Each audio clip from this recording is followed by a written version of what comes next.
Baik, selamat pagi anak-anak, Om Swastiastu. Nah, hari ini kita kembali ke pembelajaran tematik, tema 8, subtema 3.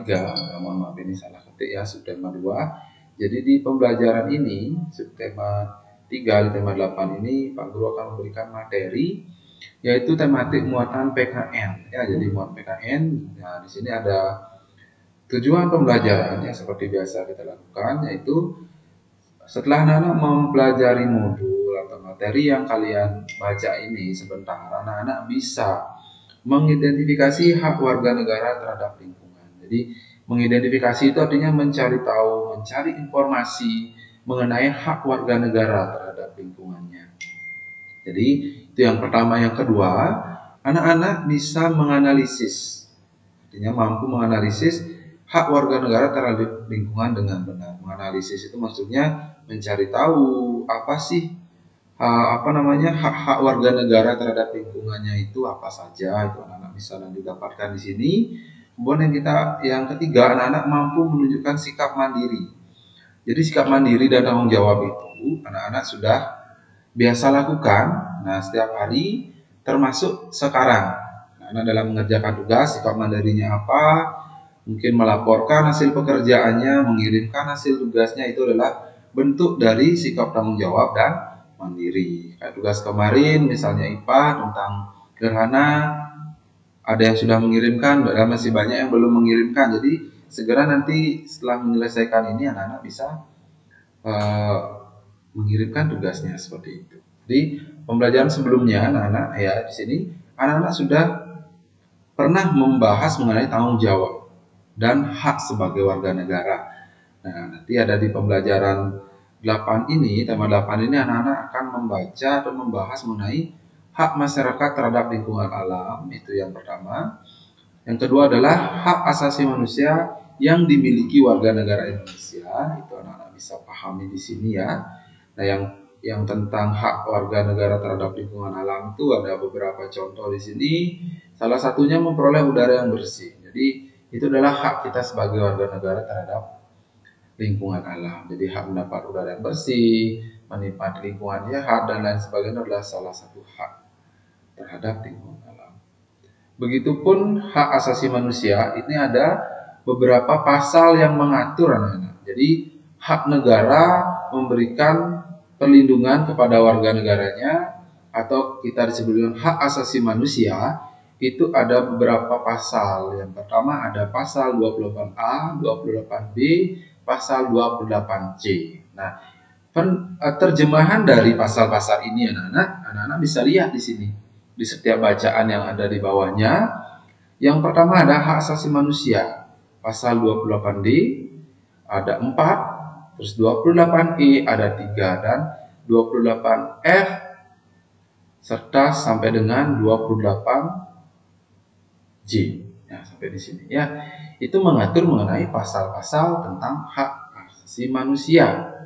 Jadi hak dan kewajiban sebagai warga negara itu ada di situ. Mohon anak-anak bisa perhatikan nanti. Terus hak anak sebagai jaminan perlindungan hak asasi manusia. Jadi hak anak sebagai jaminan perlindungan hak asasi manusia, anak-anak bisa lihat di sini. Hak anak ini diatur dalam beberapa peraturan perundang-undangan. Jadi secara sederhananya begini anak-anak.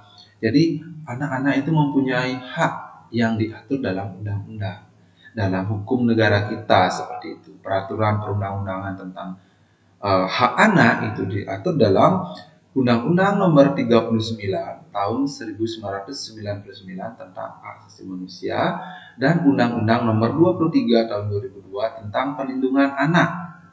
Ingat ya, tentang perlindungan anak itu ada di Undang-Undang Nomor 23 Tahun 2002. Nah, di sini ada penjelasannya lagi. Nah, hak anak itu apa? Ada pasal 5 sampai dengan pasal 10. Anak-anak bisa melihat. Jadi, anak-anak jadi lebih tahu apa sih hak-hak saya sebagai seorang anak, sebagai seorang siswa, sebagai seorang anak dalam keluarga, itu ada di sini. Contohnya seperti ini anak-anak. Jadi, pasal 4 itu berbunyi seperti ini. Hak untuk hidup, tumbuh dan berkembang, dan berpartisipasi secara wajar sesuai dengan harkat dan martabat kemanusiaan, serta mendapatkan perlindungan dan dari kekerasan dan diskriminasi. Jadi anak-anak itu dilindungi dari kekerasan dan diskriminasi. Jadi pasal 4 itu membunyi seperti itu. Dan pasal 5 sampai 10 anak-anak bisa melihat apa saja sih bunyinya. Nah, kurang lebih seperti itu dalam materi ini anak-anak bisa baca dari ringkasan yang Pak Guru sudah buat. Ini sudah ringkasan ya. Jadi ini sudah singkat Pak Guru, secara optimal sudah Pak Guru buat lebih singkat. Jadi anak-anak bisa lebih mudah untuk memahami. Nah, kurang lebih seperti itu untuk pembelajaran di tema 8 materi PKN subtema 3 ini. Semoga anak-anak memahami dengan baik ya. Nah, setelah anak-anak membahas atau mengerjakan maksud Pak Guru membaca tugas ini, anak-anak bisa mengerjakan tugas sesuai dengan materi yang anak-anak sudah baca tadi di sini ya. Jadi semua yang ada di tugas ini itu ada di semua tentang tugasnya ada di materi yang tadi sudah disajikan ya. Jadi yang pertama ada tugas 1 itu adalah 3 soal mengenai materi pengetahuan kalian. Terus tugas 2, anak-anak bisa memperhatikan. Di sini ada gambar ilustrasi. Nah, gambar ilustrasi itu adalah contoh gambar ya, gambar berupa kartun di sini yang menyajikan seorang anak di lingkungannya, apa yang sedang dia lakukan. Anak-anak bisa perhatikan terlebih dahulu. Kemudian ada pertanyaan dari gambar yang sudah anak-anak perhatikan, sudah anak-anak simak seperti itu ya. Di sini ada 3 pertanyaan. Apa saja hak yang dilanggar akibat kegiatan di atas? Nah, hak apa saja yang dilanggar oleh anak-anak ini, ya. Terus kedua, apa dampak negatif kegiatan di atas? Apa dampak kegiatan di atas bagi lingkungan? Bagaimana tindakan yang harus dilakukan anak tersebut? Nah, di sini anak-anak bisa mendiskusikan dengan orang tua, boleh mendiskusikan dengan kakak atau keluarga yang lain tentang hal yang dilakukan oleh anak ini. Jadi itu saja tugasnya. Nanti kalau sudah selesai tugasnya, anak-anak bisa menyampaikan hasil tugasnya kepada Pak Guru. Nanti bisa dikirim di grup pribadi. Di pribadi juga, di grup juga bisa. Nanti biar Pak Guru bisa lihat siapa yang sudah mengerjakan dan siapa yang belum. Jadi itu saja mungkin dari Pak Guru dulu. Nanti anak-anak bisa berdiskusi lagi di grup, bisa bertanya, bisa memberikan komentar tentang apa yang sudah anak kerjakan. Jadi itu saja dulu. Tadi Pak Guru membuka dengan Om Swastiastu, sekarang Pak Guru menutup dengan Om Santi Om, Santi Santi Santi Om. Selamat belajar, selamat mengerjakan.